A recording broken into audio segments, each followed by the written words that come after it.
కాంగ్రెస్ పాలన 8 నెలల్లోనే ప్రజా వ్యతిరేకతను మూటగట్టుకుందని మాజీ మంత్రి పువ్వాడ అజయ్ కుమార్ అన్నారు.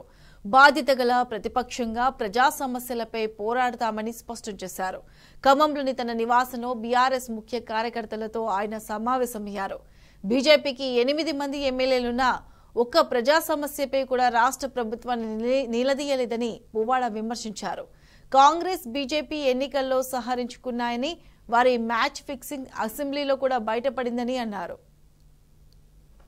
ప్రతిపక్ష సభ్యులుగా ఉన్న బీజేపీ ఒక్కటైనా విషయాన్ని ప్రజల యొక్క సమస్యలు లేదా దాని పట్ల ఒక్క దాని మీద అన్నా సరే సక్సెస్ఫుల్ గా ప్రభుత్వాన్ని ఎండగట్టడంలో అసెంబ్లీ వేదికను వాడుకున్నారా?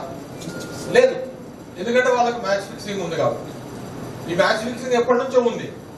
మనం ప్రభుత్వంలో ఉన్నప్పుడు కూడా కాంగ్రెస్ బీజేపీలు ఉప ఎన్నికల్లో సహకరించుకోవడం మ్యాచ్ ఫిక్సింగ్ ఉంది. ఇప్పటికి కూడా మ్యాచ్ ఫిక్సింగ్ ఉంది. తెలంగాణ రాష్ట్రంలో ప్రధాన ప్రతిపక్ష పాత్ర పోషించాల్సింది గులాబీ జెండానే. ప్రజల పక్షాన మన బాధ్యత వహించాల్సింది కూడా గులాబీ జెండానే.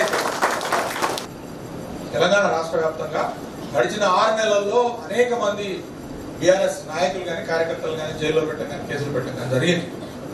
అయినా సరే ఏమన్నా కార్యకర్తలకు ఏమన్నా అధైర్యం వచ్చిందా?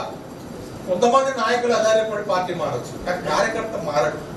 పట్టుమని 10 మంది మరి గట్టిగా నికార్సైన నాయకులు ఉన్నా కూడా ప్రజా పోరాటాల్లో మరి మనం విజయం సాధించిన చరిత్ర ఘనత అనేకం ఉంది. గతంలో కూడా దాన్ని ముందుకు తీసుకుపోదాం.